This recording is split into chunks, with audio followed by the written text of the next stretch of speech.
House hacking a duplex is the fastest and the easiest way to build wealth, especially if you live in an expensive market. But the problem is most new investors don't even know how to analyze a duplex correctly.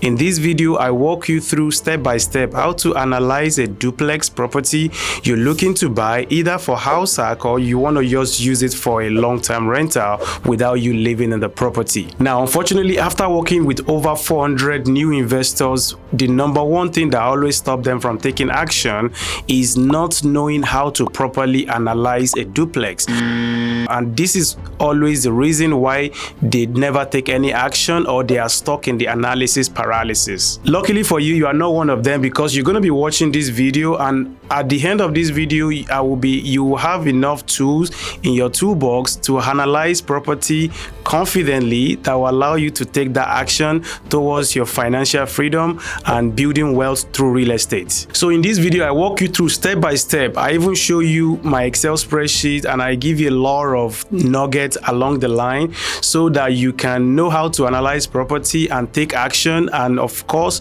become a successful landlord. So if you're ready to dive in, I'm ready.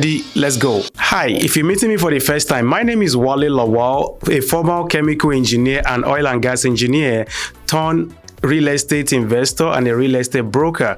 I've worked with over 400 new investors just like you. I help them to start and scale their rental portfolio, and I am not an hypocrite. I practice what I preach. So I currently have over 7 figures in rental portfolio myself as well, and they are all in the Houston, Texas market. So you're going to be learning from my experience. You're going to be getting the strategy, what works, what doesn't work. So if that is someone like you that need my help, please make sure to subscribe to this channel and hit that notification bell so I can let you know the next time I have a new video. Now, this video will be a little bit long, but I will try my best to keep it as short as possible.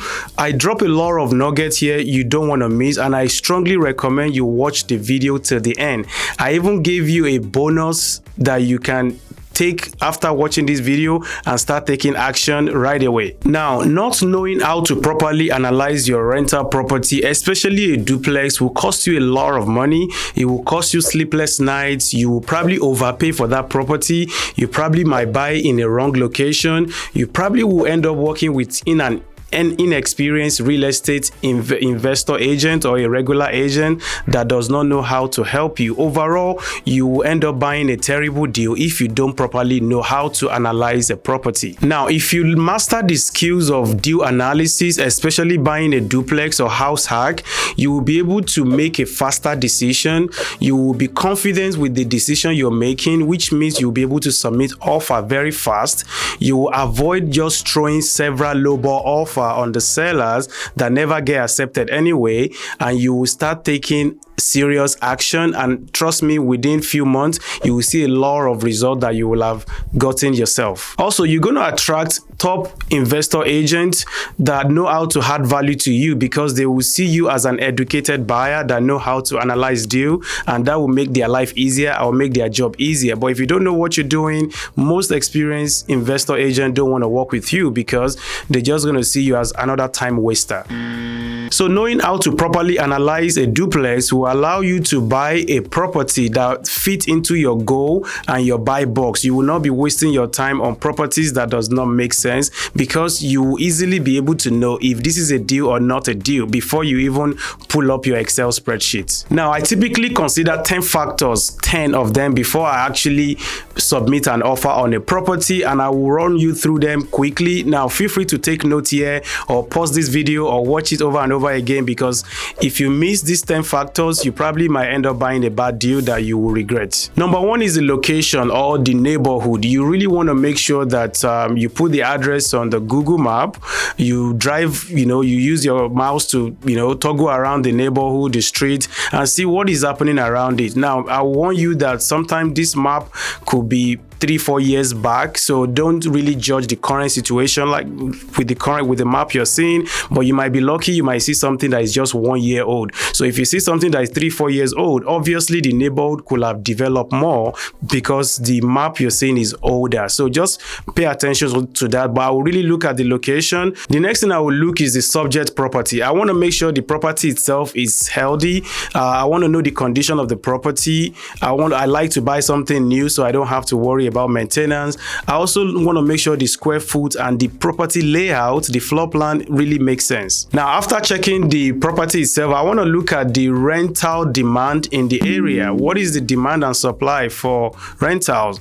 How long does it typically take the property to rent? Is it going to be 20 days? Is it going to be 40 days? Is it going to be 30 days? In the Houston area, it's typically 30 days. You should be able to find a qualified tenant if you're working with an experienced agent. Now, once I know the demand, I do want to go to the factor number 4, which is the school. I want to know the school rating. Typically, I use greatschools.org to find this data, and they will rate the school, from 1 to 10. I typically look for 7 and above, or B and A school district. Those are the kind of one I look for. Now, you want to look at the job growth. What is the growth? What are the jobs in the area, and who is the largest employer? You kind of want to know, so that way you know that you are going to be renting to tenants that can easily secure a job within 5 to 10 miles of the property. Population growth is the next thing. I want to know how the population of the area is growing and not declining. If it's declining, it might be a red flag that people don't want to live in that area, and I don't want to buy there, so I'll move on to something else.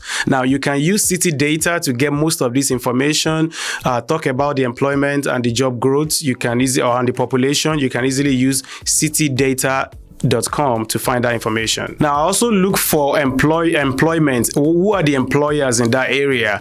Are those employers the kind of tenant I'm looking for? Maybe they are blue collar job, maybe it's hospitals. Those employers that are actually in that area, do they fit into the ideal tenants I will be looking for? Because either you like it or not, the employers in the area cannot dictate the kind of tenant you might be able to eventually accept, because if they work in Walmart or they work in a convenience store, you can expect that that's probably the tenant you're going to be accepting. So you want to kind of know who are the employer in the area, and does this employer employ the quality of the tenants that you are looking for. Now, for the employer data, you can easily use city data to find it, or you use the Bureau of Labor Statistics. You can use that to get the employer information and sometimes the employment information as well. Now, once I clear all those 7 things, I move on to my number 8, which is how much am I going to be paying for the property? Typically, I look at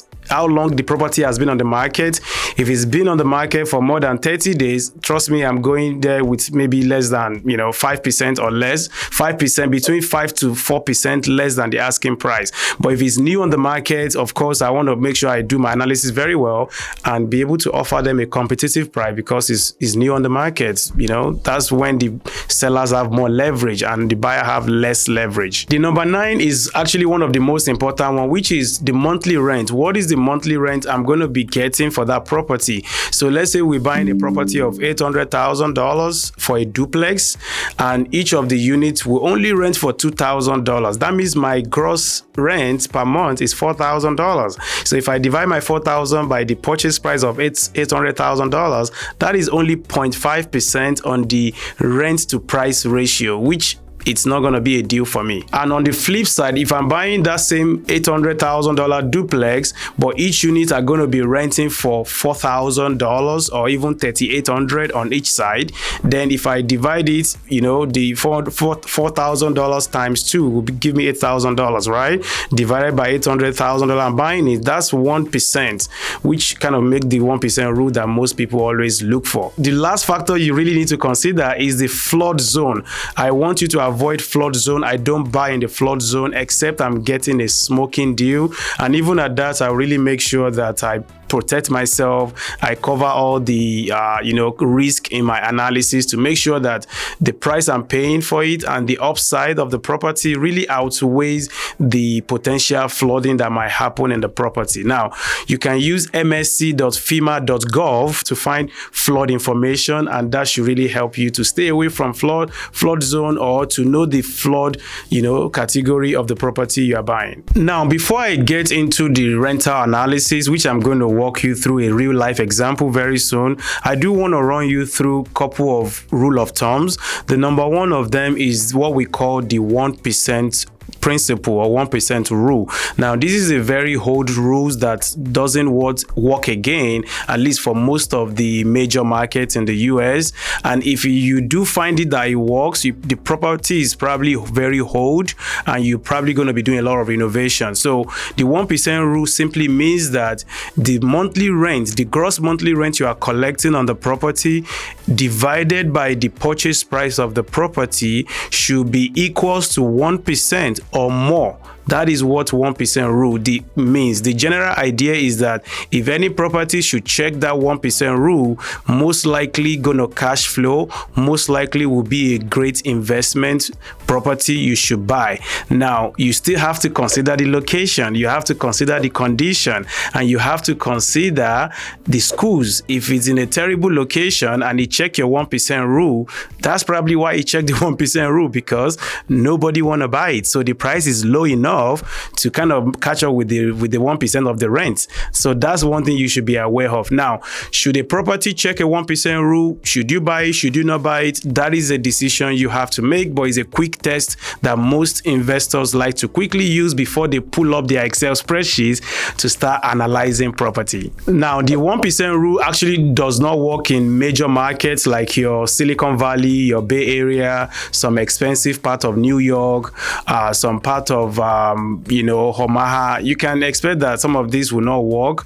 Even in some part of Texas, they don't work because the purchase price is just too high and doesn't even make sense for the rent. For example, you're buying a $1 million property in Silicon Valley and it's only going to be renting for $4,000. So $4,000 divided by $1 million, that is only 0.4% on your rent to price ratio, which means that, hey, that property will not cash flow. Now, should you still not buy that property? Again, it depends on you. What is your goal? Why are you buying that property? Maybe this is a high appreciating neighborhood that you can really find any property there, but you know that, hey, at least I should be seeing 5 to 6% annual appreciation on my $1 million every single year.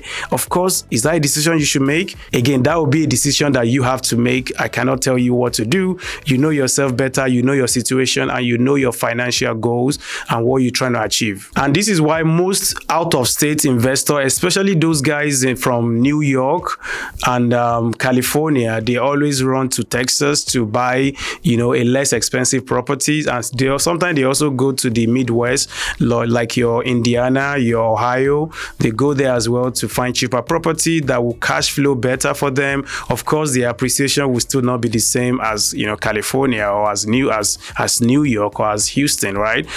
Because of the market is different. So, but again, you have an option. If your market is too expensive, you have option to buy out of state, and you can educate yourself on what it takes to actually buy property out of state. If you need a recommendation to connect you with a rockstar real estate investor agent, you can shoot me a DM on Instagram at Wale_Lawal, and I will connect you with that agent. Another rule of thumb is the cash on cash. Cash on cash means that the total amount of money you put into the property, that is your down payment, your closing costs, any fees that you pay, all those fees that you put in, how much are you getting back as a return on that money that you put down? Now, the way to calculate that is your monthly income divided by the total amount of money you put down. So for example, if you put down $55,000 to buy a $400,000 duplex or $450,000 duplex, as the case may be, you're going to divide that $4,000 monthly income by the total money out of your pocket, which is $55,000, and that should give you 7.27%.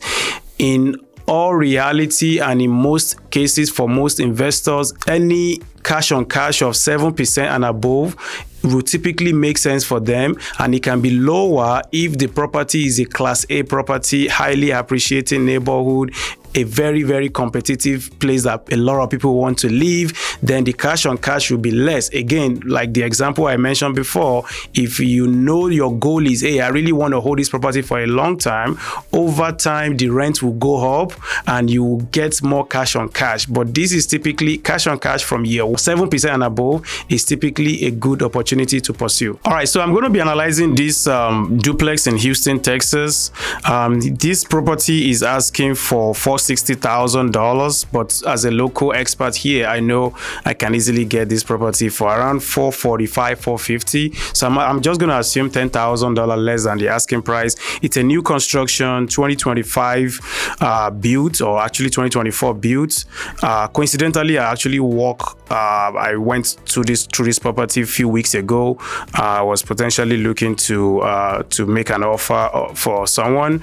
Yeah, this is a good property. I probably will take it serious eventually. So it's built in 2024. Again, you can see the pictures. They are very clean, very nice. The beauty of buying a new construction is that you don't deal with any repair, maintenance.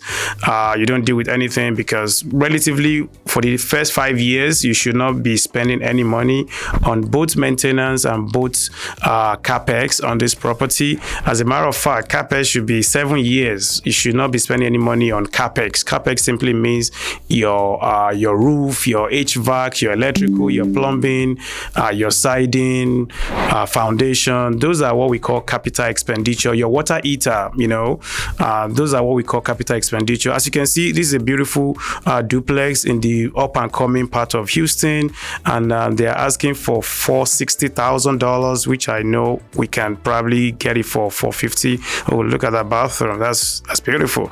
So we're going to analyze this property together. The goal is to walk you through how to confidently analyze a duplex or a house hack that will allow you to submit an offer with confidence and knowing that you know what you're doing, you are not making any mistakes. And also, of course, with the help of that, your investor-friendly agent, you should be able to, house hack successfully. So let's get to the calculator now. This is the address. That's the only thing I put here. That's the address. The asking price is $460,000, which is 460,123. And I'm suggesting we should offer them $450,000. That's suggested offer price. Now, renovation is zero. This is a new construction. You can put zero. Lease up fee means how much you are going to be spending to lease the property. Typically is always 1 month, the first month rent. So if you're renting the property in February or March, you're going to be paying that 1 month rent to your agent or the property manager that is helping you to rent it. But if you're renting it by yourself, this should be zero, of course, because you're going to be saving money. So let's assume you're going to be hiring an agent to help you rent it. So we put the first month's rent. Oh, now talking about the rent, we need to go find out what is this property going to rent for. All right, here. So this is right here. So the market estimate is saying that it's not available right now, but they're giving you the sales comps or sales value, the range. So it's not available, but as a local expert, I've already kind of looked at it, and I know that this property should be renting for around $1,800 per unit. So that is something that we can look into. I believe this is right here. So I look at single families and small multi-family renting in the area, and I'm able to see that if I look within 0.5 mile of the address, let me zoom it out for you here. So pretty much what I've done here is I look within 0.5 mile of this property, and I look at what is renting for there. And of course, this is a 3-bedroom, 2-bathroom, I think 2.5 bathroom on each side. So I'm looking for 3-bedroom, 2-bath minimum. And I can also say, hey, I want something built from year 2022 or newer, because our property is new. I don't want to compare a new property to a older property. That would not be accurate. And I'm looking really important within 0.5 mile. I don't want to go too far. And I'm looking at sold. That is property that has been leased within the last 6 months. Within the last 180 days. That's really, really important. So that gave me these results. I can see here Again, this is MLS. I'm using MLS, which is Houston Association of Realtors here in Houston. So if you're working with an investor agent, they will easily send you these rental comps easily. It shouldn't take them more than 3 minutes to send it to you, because this is what they do for a living. So I'm looking for data. As you can see, high level, before even filtering anything down, they are in the 1575, 1800, 1530. You can kind of see the range here, right here. You can see this price right here, that they are around that range. So what I can do is I really need to select which one is really close to mine, and you can see most of them are even on that street, which is good. And that is also telling us that this is a booming street. The street is booming. So if you want to do it, we can just look at these ones. These are other duplexes that I recently rented in the area. So they rented for 1745 or so. 1745, you see that? So yeah, and they were asking for 1800, but they got 1745, and you can kind of quickly look at the picture, see what they look like, if you like it, something like that. But these are all 2024, 2023 built duplexes, so that's nice. That's one. I will call that one as a comp. You go to the next one, similar thing, similar duplex. You see, so he also rented for how much? I believe he also rented. Again, you can see that they are very, very comparable. That's the goal of this exercise. So this one rented for 1800. So not to waste time, I will just call this property that I will rent for 1800. As I continue to move, you see that they are, similar thing. They rented for 1800. And this area is booming. You can even see the streets here. So now what I would do here is I will take it as 1800. Now 1800 times 2 is what? That will be 3600, I believe. So I'll come here to my Excel spreadsheet and put right here.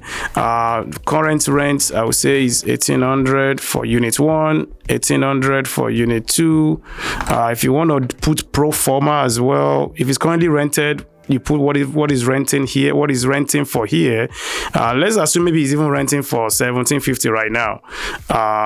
1750 conservatively, but we know that it will be renting for 1800 because we have seen other ones that renting. Now you might be lucky, the units might already be tenant occupied with top of the market rent, so that's good. But if it's not, let's say it's renting for 1650 or 1700, then that is even a more reason to offer them a little bit lower price, because it means that the landlord did not do a good job to get top of the market rent, because you don't want to inherit their problem. You want to make sure that you are getting a deal for yourself to the best as possible. So I put that here. Now the first month's rent will be 3600. So that is the lease up fee that needs to come here. I put 3600. Now, if you're renting by yourself, like I said, you don't have to put anything here, just put 0. Now, down payment, this is an investment property. If you will not be living there, you need at least 25%. Sometimes you might be able to do 20%, so I will just do 20%. Now, closing cost is typically 2.5% of the purchase price. And now, this is high level, your cash overlay. You see, you need about $104,850 to buy this property. If you don't have that, that's where you have to, go back to your finances. Hey, what do? I don't have this money. How can I get it? And all those stuff. So, and if you still cannot get it, then you have to go look for a cheaper property. Now, moving on, we're going to go to the rental income. So based on rental income I did, this should be populating here, because this rental income is typically equals to this one. So we can say that equals this, whatever pro forma is what we call it, equal this, enter, and that gives us 3600. Now other income, maybe they have pets. Let's say each of the units have one pet each, $50 per pet. That would be $100. You put $100 here, then you move on to vacancy rate. Vacancy rate for a new construction is typically between 4 to 5%. I'll just use the highest one because we're trying to become conservative. I'll put 5% here. From there, you can see your gross monthly income is $3,200. Now, landlord pay utility. You really don't pay any utility in Texas, other than you pay your property taxes, you pay your landlord insurance, and you pay your HOA if it belongs to HOA. Sometimes maybe landscaping, that's what you pay. But if you're looking at this property, it's already fully separated duplex. That is, they are separated and you don't have to worry about anything. Each tenant are responsible for their own utilities. You see, it's fully separated. So that is the beauty of buying a new construction that have separate meters. Now, moving on to the next thing will be to utility. Right now, I would say 0 because you don't actually pay any utility. HOA is 0. There is no HOA in this place. And also, if you're using your home equity line of credit, that's what this means. Home equity line of credit payment, whatever your payment is, let's say you are tapping into your home equity as a source of down payment, you can easily put that here, then to be able to see to be able to see how much you're going to be. Still, you kind of have to factor that into your payment pretty much. Now, property tax is here. The tax rate on Zillow is actually wrong. They put 1 point. I believe they use, if you want to find the tax rate, you come here and see tax rate is 1.6 right here. But looking at the details, I know that it's wrong. Again, as a local person that do a lot of business here, I know it's wrong. So how do I find it? Well, what I have to do is to go look for properties around there and see what their tax rate is. Typically, we just want to quickly look at properties around there. Let me see how to do this. I will just come here, and again, I'm using my MLS data because it's more accurate than Zillow sometimes. And this is again why your real estate investor agents will come really highly helpful in this kind of situation. So multifamily, I'm looking for that 8402 Tate, I believe it's this one. All right, cool. This one, I'm looking for the tax rates. If I can't get the tax rate of the property itself, I will use the tax rate of the property very close to the property, maybe 0.2 miles, or less. Those would be really ideal. So in this case, let me just say, you see 0.2 right here, 0.2. And again, I'm putting in the, if I move too fast for you, you might need to slow down or watch this video a couple of times until you actually get the message and the how to analyze property. So let's look at this one. I have two properties here. This is our subject property, of course, that we've been discussing of. This is just me looking at it from my MLS backhand. Again, so that's a property, very beautiful. Now let me see what they said the property taxes is. Yeah, you see tax rate here is missing. They did not have any tax rate, is missing. So but I can find it. Again, how I will find it is to look at the next one, the next property. I hope that one has something. Okay, all right, nice. This is what I'm looking for. You see, this one has it. You see, this one is 2.0148, and these are within 0.2 mile from each other, very close to each other, right? So what does that mean? It means that you will have to use that 2.0148. So you go back to your Zillow and put that here. Very simple, 2.0148, and you press enter. It will change it from that 7 something to the new one.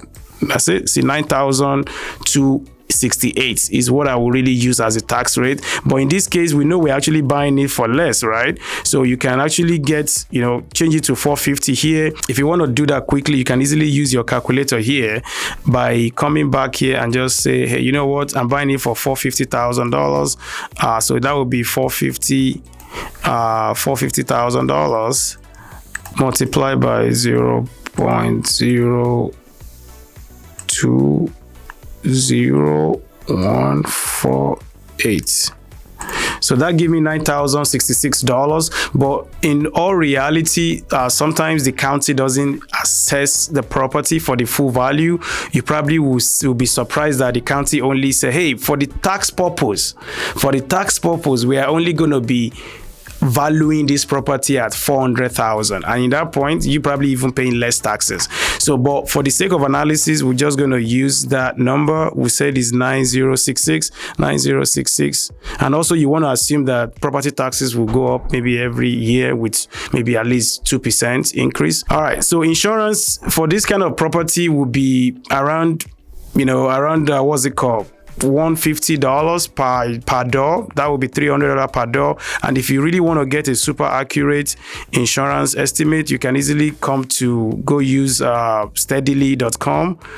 Steadily.com. You can easily get an insurance quote from there. Within 1 minute, it will be sent to your email. So once you do that, in my experience, I know it's going to be $150 per unit. That's $300, right?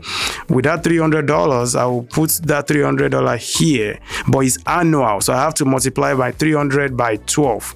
So I come here again using my calculator here. 300 times 12 will give me 3,600. So 3,600, that is what comes here. 3,600. Now, moving on, capex will be zero. Again, like I said, it's a new construction. Maintenance will be zero. But if you want to be conservative, you can put 1% here, 1% here. Property management should be zero. If you're house hacking, I do recommend you manage the property yourself, because this is your first time doing this. You want to get comfortable analyzing property. And if this is not your first time, you're familiar with managing property, you can actually hire a property manager. If you want to get my property manager recommendation, shoot me a DM on Instagram at Wale_Lawal, and I'll be able to connect you with my property manager. If you're hiring a property manager, we're going to assume 8% is very typical in the Houston area.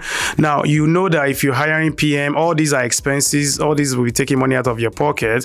But if you know that, hey, I can manage that in myself, I'll easily put this in zero. But if you want to even compensate yourself for your effort, you can put 2%. But at least you get the idea. The more things that you spend money on, the more money is taken out of your pocket.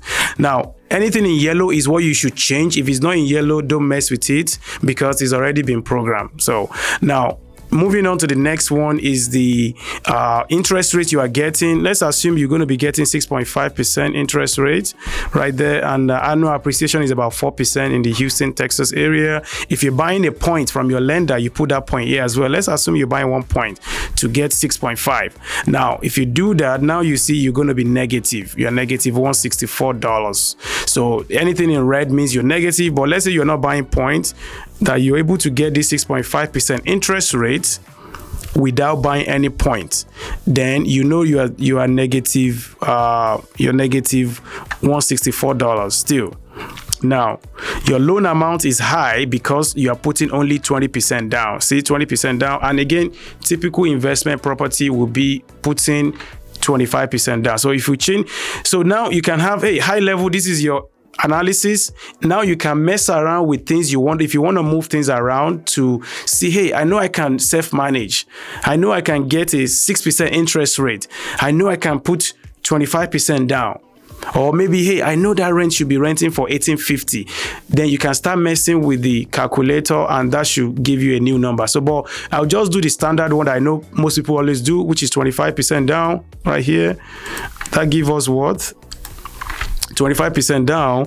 And also, we know that 5% is very common. I can easily remove annual capex because it doesn't exist. Maintenance, I'll put it as 1% just to be conservative. If you're house hacking, you're going to be self-managing. You can also easily remove, put zero there. Now you see your number look a little bit better, right? So, and also if you're house hacking, for sure, you'll be getting less interest rate, especially if you're even using FHA. FHA right now is around, I think it's around 5.2 or so. So something like that. So now you see that your cash flowing even way better if you're house hacking, because you are putting, if you're house hacking, this should change to probably maybe 5% down, which still cash flow, luckily still cash flow.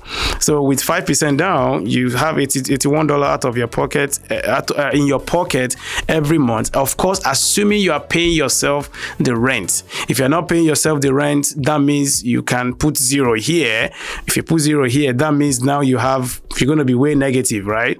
So you're going to be negative because actually right here, let's put zero here. You're going to be negative because this means you're now going to be coming out of pocket with this money. But again, the way around it will be to try to put some money down so you can reduce your out of pocket. And house hacking, the beauty of it is that you only need $37,000 based on this example out of your pocket. So I hope this really helps somebody out there to understand how to analyze property. Again, if you want to get this calculator, comment the word calc and I will send it to you. And also make sure you subscribe to the channel, because if you're not subscribed, I may not be able to send it to you. Now, if you don't like the cash flow that you get, there are a couple of ways that you can increase your cash flow. Now, you can do rent by the room, you can house hack property, you can do medium-term rental, you can do short-term rental, you can do co-living, any creative ways to kind of have more people live in your property, or increase the frequency at which people come into your property and leave, which sometimes will invade your privacy sometimes, but that inconvenience might be what you need to get a cash flow for your property.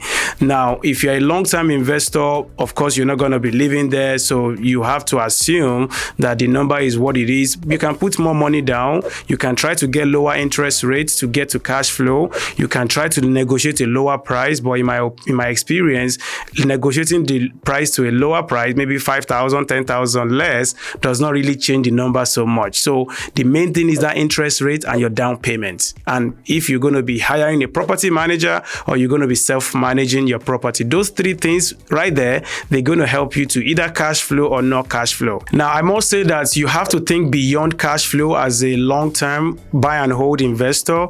The goal is to have a property that is paid off, or have a property that tenant is responsible for paying your mortgage every single month. So over time, the value go up. Now you also have appreciation and a low loan pay down, because the tenant is the one paying down your loan. Now, so looking at this property that we just analyzed together, am I going to buy this property? Am I going to buy this deal? Is this a deal for me or not? Personally, this is a deal, because let's even look at it in a different way. Yeah, I know it's going to be renting for 1,800, right?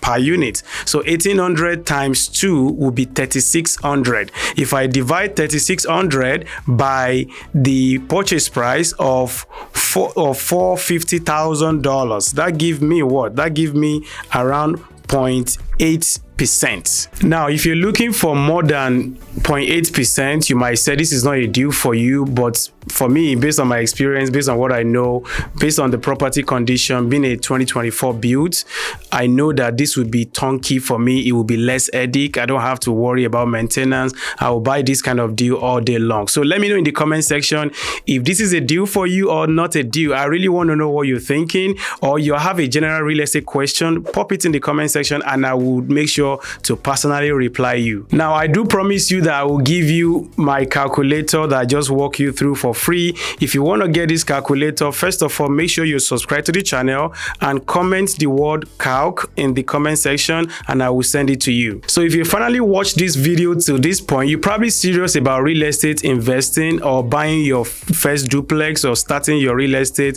real estate journey. I want to invite you to a free webinar or free training I actually host. So if you want to get it, comment the word training and I will send it to you as well. I hope you find value in this video. Make sure to like this video, subscribe to my channel, share this video with anybody that you know will benefit from this video. You will be helping somebody out there, because this is a wealth of information that a lot of people will charge you a lot of money to join their mastermind for you to actually get this information. And I hope you really appreciate it. Thank you so much again. If you want to learn more about deal analysis and how to actually find that gem deal in your market, I recommend you watch this video here. I broke it down on how to find deal and how to analyze them, and trust me, you will thank me later. Again, thank you so much for watching to the end. I will see you on the next one. Peace.